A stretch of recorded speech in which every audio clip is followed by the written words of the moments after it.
Welcome, everybody. It's a reasonably clear day here on campus at Notre Dame. We had quite a snowfall yesterday. Fortunately, that snow has melted off the ground.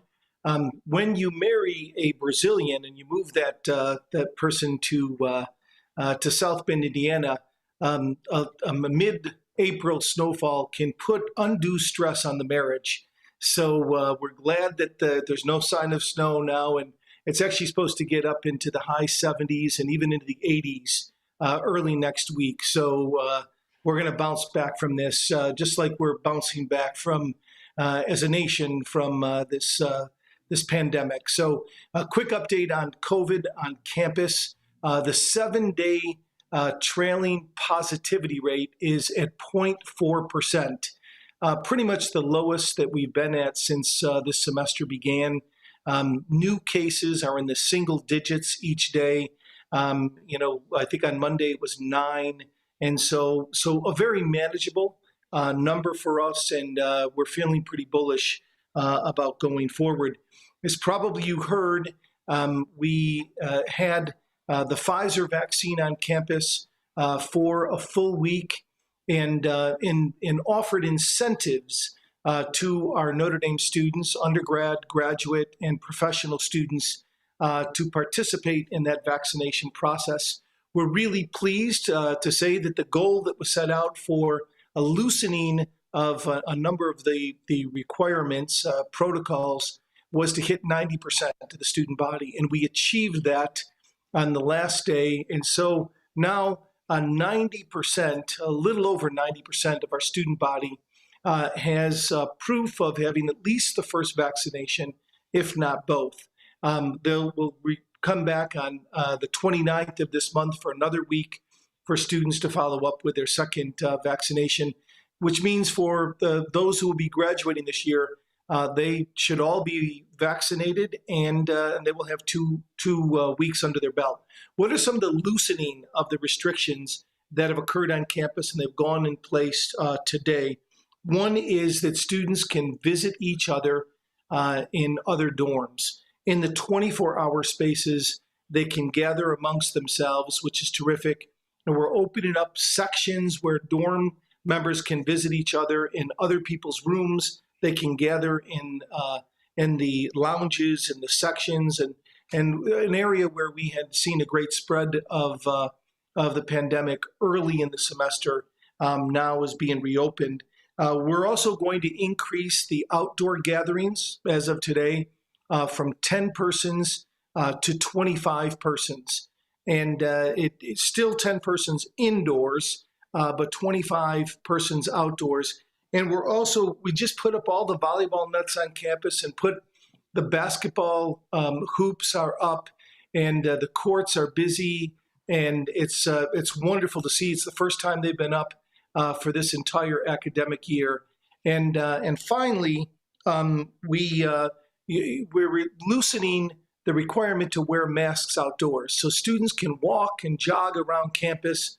They can sit on the quad in small gatherings, and there's no longer a mask requirement. If there's a large gathering of outdoor students, for a class or some type of activity, then we're still asking them to keep the masks on.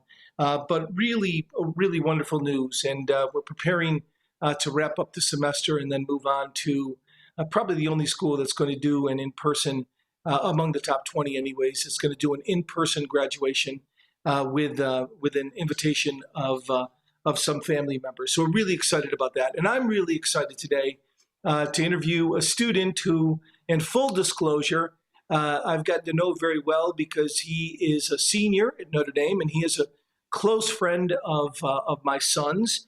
His name is Cameron Ekanayake, and Cameron, better known to us and those friends of his as Cam, he is a football walk-on. He is a Rhodes Scholar finalist. He is a med school aspirant, and he is one of triplets here at Notre Dame. His story is a quite amazing one. And so, Cam, thanks so much for being with us today, and thank you for joining us. I really appreciate and look forward to our conversation. So let's start out with the first question.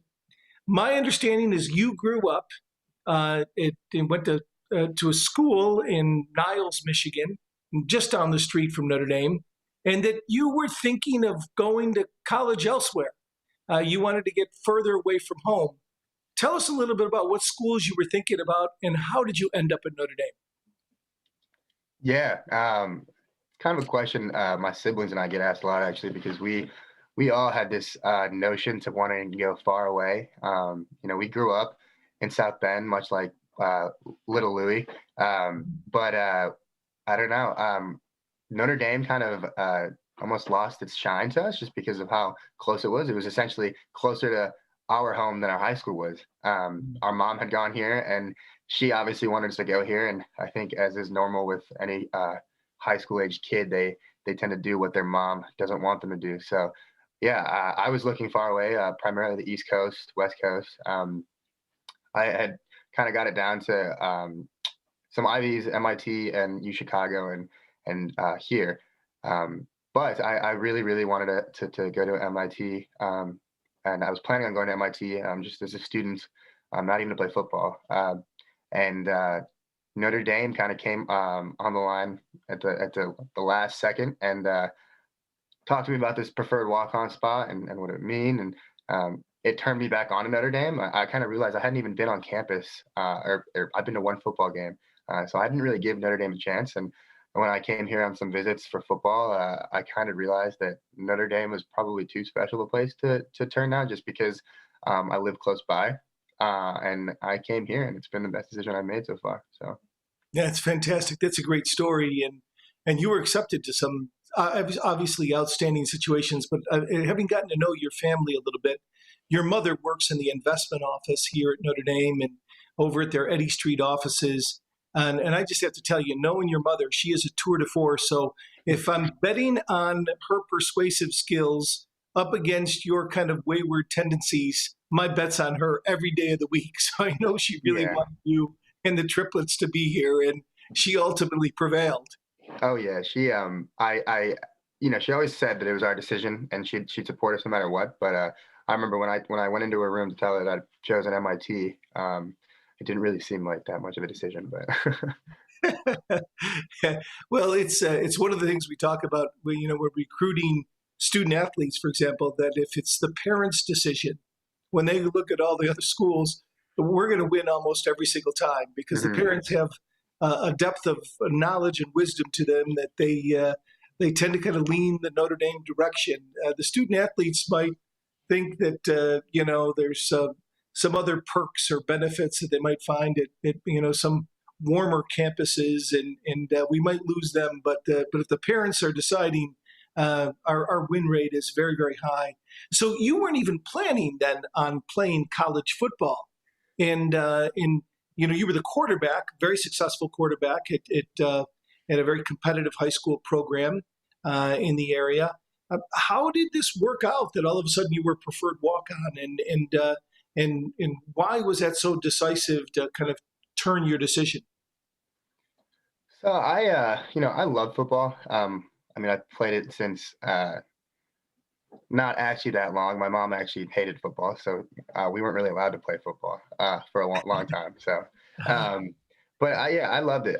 Played all 4 years of high school, and I by the time my senior year came around, I thought that um, you know, had done it enough and wanted to focus on my academics. So as you said, I didn't really have that big of an interest to play college football.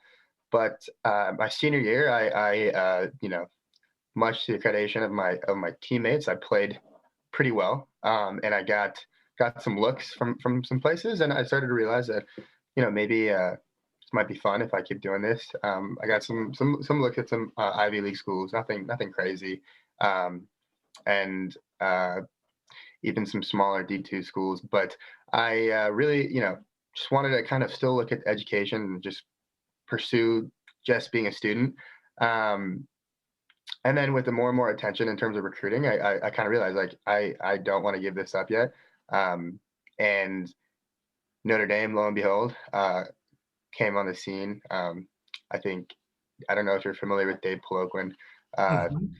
slid in my DMs to talk to me, which was much a surprise to me. And we got talking, and I came to visit, like I said, and I don't know, Wait a second. Did you say slid my DM? Did you just say that? yeah, Okay, yeah, so that means that translate that for our audience. I think I know direct messenger, but slid my DM. Decode that for us. yes. Pardon my slang, but it means that one of our recruiting coordinators um, direct messaged me on Twitter, which is just like a social media platform. I'm sure you all know. Yeah, But yeah. So like I said, he slid in my DMs, and we yeah. got to talking, and again, like the football program did an awesome job of just. I mean, the Notre Dame speaks for itself. Notre Dame football speaks for itself, and some of the other Ivy football programs I was looking at are storied in tradition, but I don't think it has anything compared to Notre Dame. It's just, I don't know. I saw that it was such a big culmination of elite football on like a stage that's even global, people say, and then academics that, as we all know, are on a global stage as well. So it's a perfect fit for me. Now, your brother Derek went to play college football elsewhere, and then he had a career-ending injury and ultimately transferred back to Notre Dame. And then your sister Samantha, would it be accurate to say that Samantha has the highest GPA of the three of you? She seems to me to be the most disciplined and consistently kind of on top of her game. And it seems to me that sometimes the brothers go to her for some additional help and getting updated on their notes. Is that an inaccurate perception? No, Mr. Nani, that is not inaccurate at all. I think many a times you've caught up with us while we were on a bench before a class or a test, cramming with Samantha. But no, she's definitely. That is a fair statement. If you were to ask me this in high school, I think it might have been a different answer. I think I had a point oh oh one point two, like two higher GPA maybe. But right now, yeah, she's beating us in that sense. But still a competition down to the end. So we'll see. But no, she's awesome. She's so studious. She's so as you said, on top of her stuff. She picks up us when we need it. So it's going to be interesting to see. We've been together all our life, and we've all come to rely on each other in different ways. So when we go apart, if that is the case, it's going to be interesting to see what happens. Yeah, so the three of you all are aspiring not just to go to medical school, but to be surgeons. Mhm. So there's a healthy level of competition, not only collaboration, but you guys you want to win when you're in the classroom with the highest GPA. Is that accurate? Yeah, I definitely. Like I said, it's definitely tough to compete with someone like Samantha, but we do our best. We win some semesters, we lose some. More Hmm. losses than wins has been the trend lately. But Yeah. um, yeah, I mean, I don't know. I think that being a surgeon kind of translates into some sort of a competitive nature. I think good surgeons have that in them, Mhm. and uh, channeling that through competition in football or competition in the classroom with my siblings, I think is how that's manifesting right now. So yeah. So tell us a little bit more about the walk-on experience. You were running back on the football team, and a lot of times you're with the prep team going up against first team defense, and everybody thinks about the glory of being preferred walk-on, being a member of the football team, but you had to have your bumps and bruises. I mean, you had to take some hits, and it's a tremendous commitment of time and energy. So I know it isn't all a walk in the park. Can you give us a little bit more color about that experience?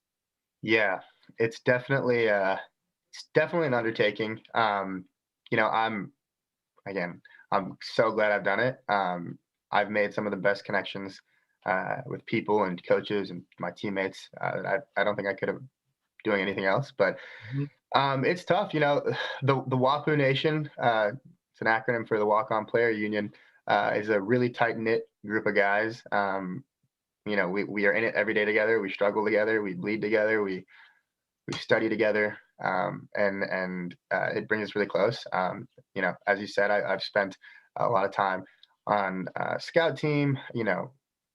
Playing. I mean, in my eyes, I think the scout team plays a very important role in preparing our defense. I think you could ask any of our starting defenders that it's very important. Mhm. So that Kyle Hamilton knows how to you know cover a certain route, or Khalid Kareem knows how to um, sack the quarterback. It's very important, and we take pride in it. The scout team is made up of a lot of walk-ons, a lot of scholarship guys as well. But it's a big competition every day, and we go out there.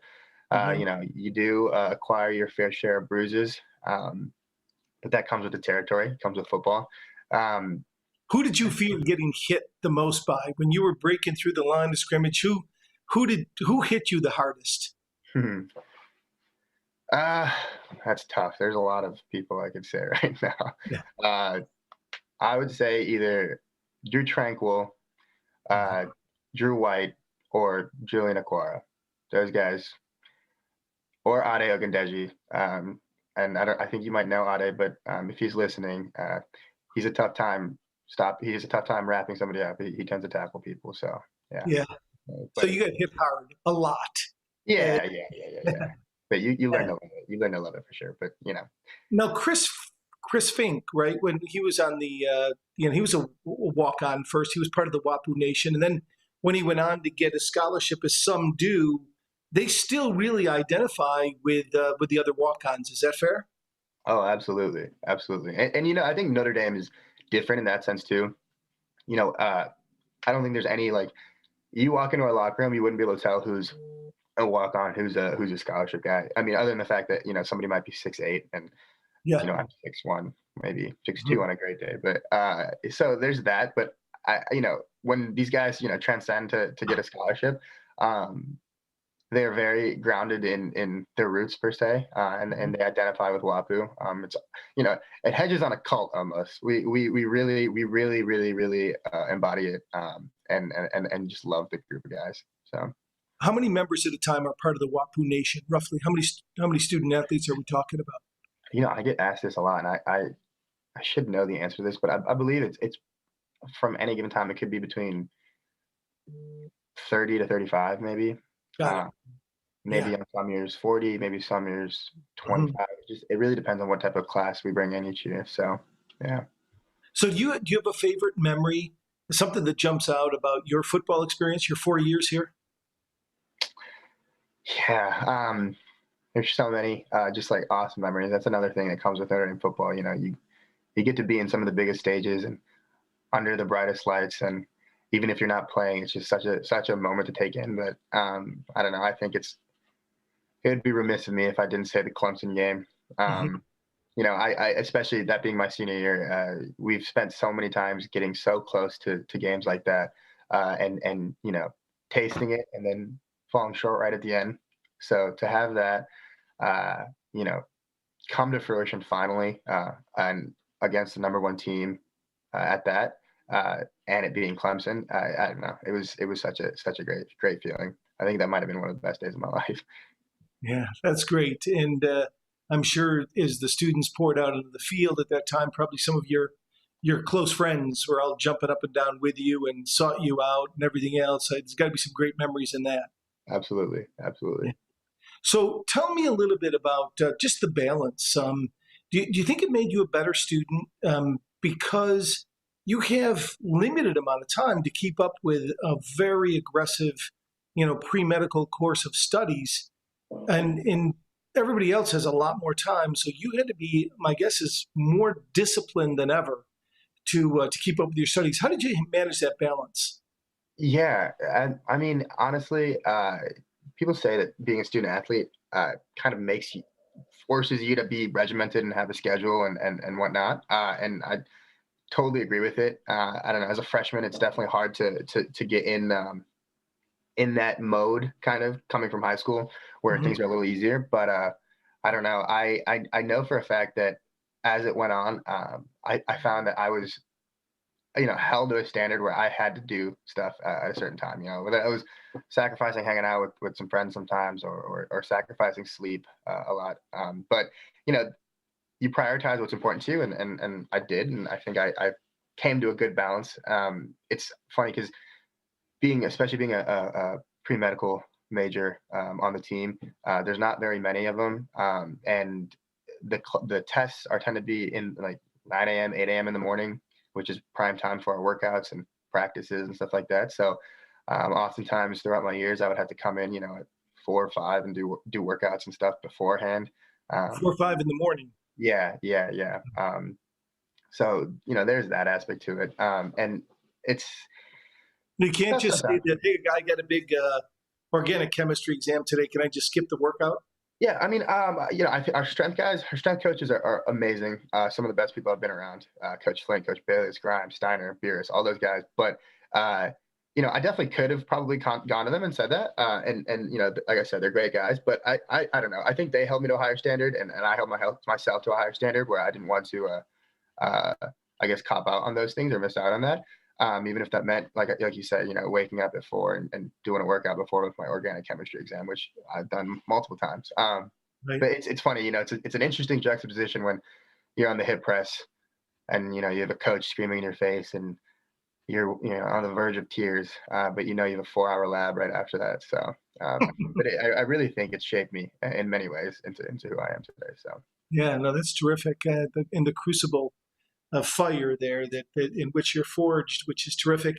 Tell us a little bit about your decision to apply for the Rhodes Scholarship, arguably the most prestigious academic and highly selective award that exists. Um, did you know all along that you wanted to apply for that? When did you apply? And do you think your athletic background and this balance that you've been managing made you a more attractive candidate? Yeah. Just to start with your first question, I as you probably know, because you're also just a vital role in not only my career but with Rhodes and whatnot.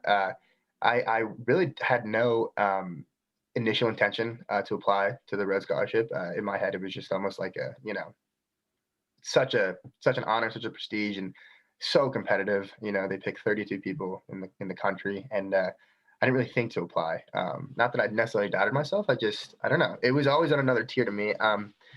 And then after things kind of shaping the way they did in my senior year, and you know uh, my MCAT did very well, and some people kind of reached out to me, um, Mr. Fitzgerald for one, to kind of mention you should look into applying for Rhodes. And when he first said it, I thought he was joking. And he kept pushing me. I got in contact with some people that they knew, some people you guys knew that were past finalists, past scholars.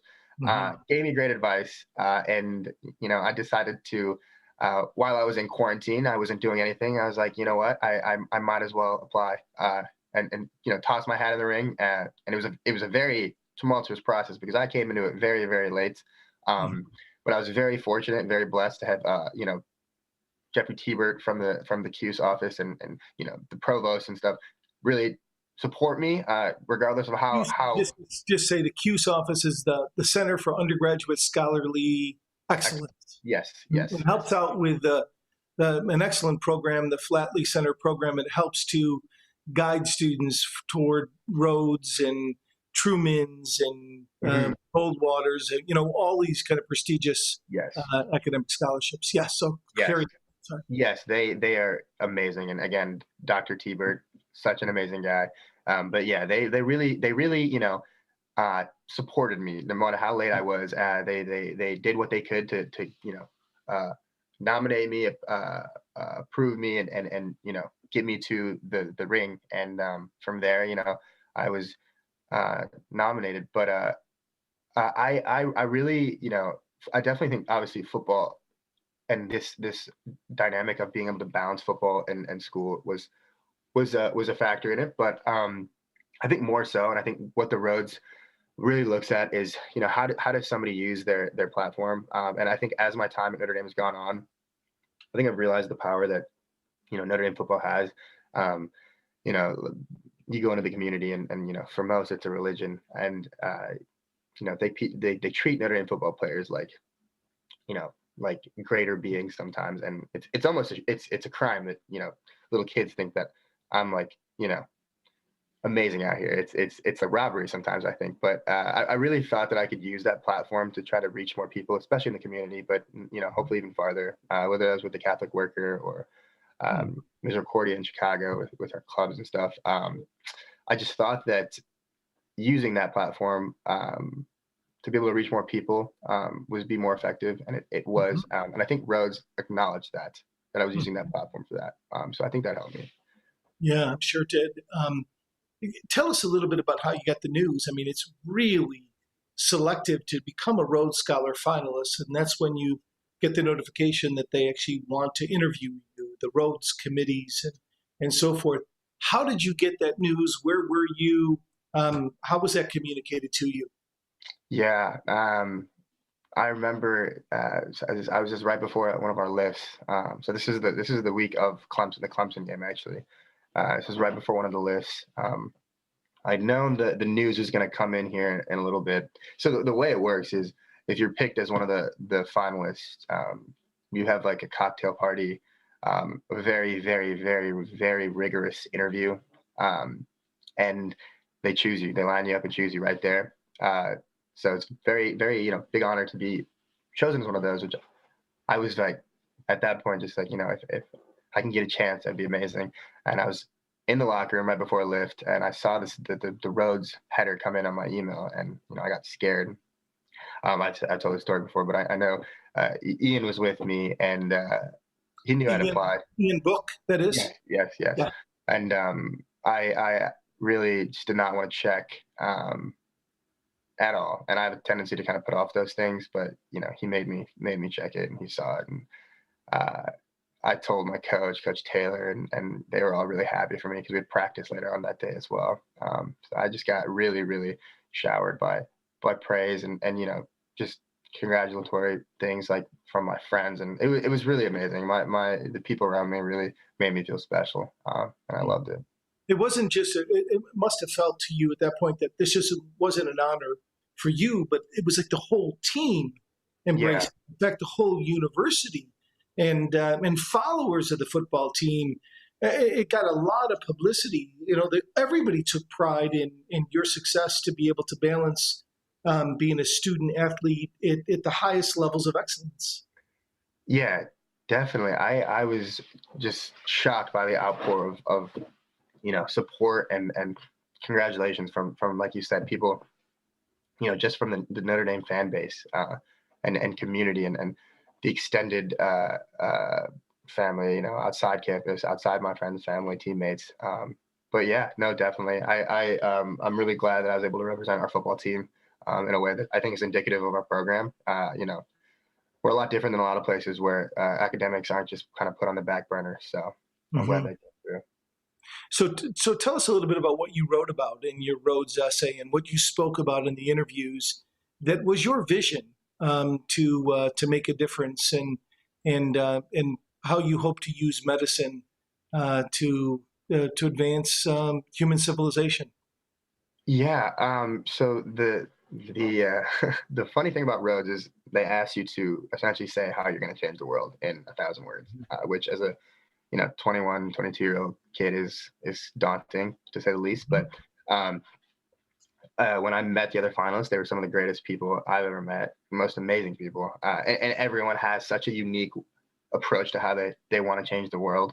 I met kids that are talking about changing the way we sequence DNA and we mapping the genome. I talked to kids that were looking at studying big data and algorithms and social media to see how that affects information dissemination in our country with elections. Um, I saw even people in journalism thinking about how they could work as dissidents to topple tyrannical governments and across the world, and it really really showed me the vast variety of ways people could really affect the world. So my perspective was looking at I knew that I wanted to be a surgeon obviously this whole time, but through my experiences in the community, in research, in Catholic worker at Misericordia, all these different things, I realized that there's no shortage of good people, but there is this issue where people are limited by things that are outside of their compassion, whether it's you know political factors, economic factors, matters of financials, policy issues, and these things limit really good people. So I thought, if I'm a doctor, I want to help people. I want to use my compassion to help people. But if I can only help 5 people when there's 15 people that need help, I would be pretty. I don't know, taken aback by it. So I'm a science business major. I've seen a lot of success with financial projections in the business world. I don't know. We see, people being able to use financial models to project well into the future of a lot of different things. And then I realized that in medicine, there's, these doctors are limited by things such as insurance plans, and depending on what country you're in, different types of coverage plans, and who's paying for healthcare, which all affect healthcare accessibility, especially in third world developing countries.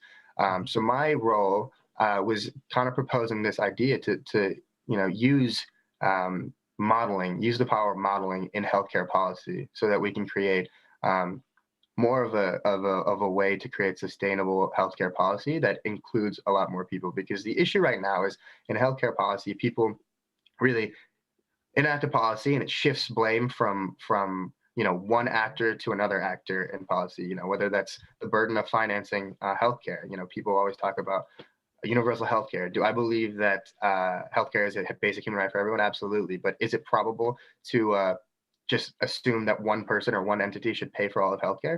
Probably not. It would be ideal, but it's not sustainable, and we see that in different healthcare systems around the world.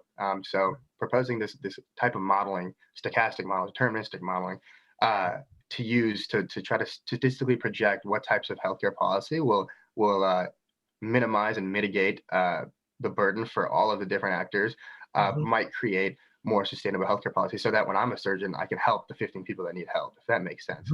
Mm-hmm. So in 2018, you had a chance to travel back to Sri Lanka, where your family is originally from, and as a public health intern, is my understanding. How did that impact you? What did you see there? Did that lead to much of the thinking that you came to in your application for the Rhodes? Oh, absolutely. Sri Lanka has a universal healthcare system. So I was under the impression that, single payer healthcare, universal healthcare, that's the answer to it, right? I mean, everyone can get healthcare then. And I went to Sri Lanka, and as you said, I served as a public intern for a while, and I saw so many shortcomings of the healthcare system there as well. Yes, people were able to have universal healthcare, but that creates this public sector of healthcare, and there's always the private sector of healthcare where, you look at different factors like an increase in non-communicable diseases in Sri Lanka, or just an increasing aging population, and there's all these issues that now shift onto the public healthcare system, which they might not have the ability to fund. And then there's people that can't afford the private healthcare system as well. So there's all these different dynamics, and it's almost impossible to really capture all of these things. And I think that's where modeling can be really, really powerful, and it's an ability to capture all of those things. But you know how modeling works. They're only as accurate as accurate as the drivers are. So understanding how to capture all of the actors, whether that's insurance companies, pharmaceutical companies, patients, hospitals, even geopolitical relationships, and able to understand how those interact with each other, I think is very important. And that's why I want to get my master's in policy at some point. So, Cam, you are also the founding board member and the co-president of Life Worth Living ND. Tell us a little bit about this organization and what it does, and why you were a co-founder of it. Yeah, so I have to give the credit to Sarah Hatfield. She did her SSLP at Misericordia, and that's a summer service learning project, right? Yes, Okay. yes. Yeah. Summer service learning project. She did her at Misericordia, which is a place in Chicago. It's the biggest place in the country for home for disability, and she fell in love with it. And she made me fall in love with it in a way that I never thought was possible, which gave rise to this club, as you said, and she, me and a couple other people, we ended up really just trying to focus on how we could bring awareness to Misericordia at Notre Dame, how we could help raise money, how we could help raise awareness, and all those different things. Segued into really helping kids with profound disability, and helping them kind of get joy in different ways with toys, which is a whole nother aspect of it. But yeah. So tell us a little bit about you helped to invent some toys in the marketplace, right? These were really expensive toys, for children with disabilities. And what did you guys do? Yeah, so I mean, we went to Misericordia a couple times, but one time we were in the Macaulay Children's Hospital, which is one of their wings at Misericordia, where it's primarily home to a lot of kids with profound disability. And we made these we noticed there was these toys that a lot of these kids don't have the dexterity or the fine motor skills to press these buttons on toys to make them dance or light up. And we realized it's very simple to kind of rewire the toy to some sort of switch, some sort of button, where it's just easy to, they can use their minimal motion with their head move or maybe pull a string to trigger these toys. And that, agency that they're given in doing that is it's huge for kids, kids with disability and kids without disability. It's just it's a really big thing that I don't think any kid should be deprived of. So we really started looking at that, and we talked to some parents there, and we realized that there's stuff like that out in the market, but it's just so expensive. It's almost criminal with how expensive it is, just because it seemed like people were just exploiting this need for toys and stuff like that with disability. So yeah, we kind of started to formulate a specific type of toy. We're looking at Bluetooth technology and all that stuff to really try to make these toys accessible to all families with all different kinds of economical backgrounds. Well, it's really powerful, that social entrepreneurial bent, and made some great inroads there. You and Sarah Hatfield, you helped to kind of pioneer and lead this organization. Were you able to make any additional inroads with Sarah? Yeah, she's She's your girlfriend, right? yeah, Sarah yeah, is has become your girlfriend now for the last couple of years, and her father, Greg, is a classmate of mine. So I want to check in. You're being your best self around her. All right, everything okay? absolutely appreciate it, Sonali. That's good. That's good. Well, tell us a little bit about how you're feeling. You're going to graduate in 6 weeks. You got a great group of friends from the football team. You've got a wonderful girlfriend. You've got a great group of friends beyond, in which my son is fortunate to be included. What are your plans for next year? It sounds like you've got a few different really good options on the table that you're trying to entertain. Yeah, so I'm taking a gap year before medical school. That's why I pursued Rhodes. I realized that I at some point want to get my master's in public policy and maybe even economics, just to understand how I could maybe make these models effectively in the future. But whether that is in this gap year or maybe after med school, I'm not sure yet. So I'm still looking at Oxford and waiting to see what type of scholarship money I get, some other programs across the country. And, I mentioned this to you earlier, but I'm relatively young for some of these programs.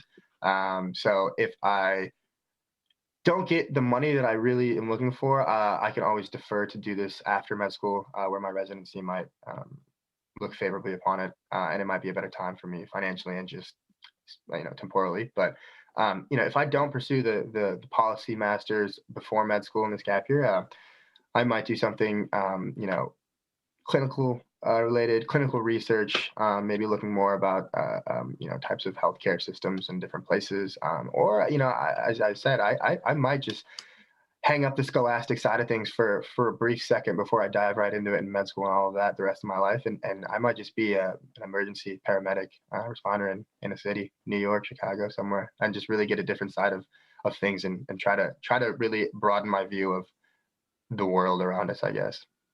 Some wonderful options. My understanding is that the folks from Oxford, and at the end of the Rhodes Scholar process, when you weren't selected for the Rhodes Scholarship, they said that they really wanted you at Oxford, and so Mhm. they approached you for this master's degree, and admitted you into their public policy school, as you said, as one of the youngest people, which is a tremendous credit. I know you're so humble about that, but that and the other experience that you might have to getting more practice and as an EMT and all that are really great options. We're excited to see where things are going to go for you in the future. Now, your friends, when you get together, the collective group of guys, I worry a little bit about you guys because I feel like your collective IQ drops several hundred points. But you're known as the kind of really good, compassionate, kind of good to the core guy, and you can at times be perceived as a little gullible. And they like to kind of play some tricks on you, like a group of Notre Dame guys together.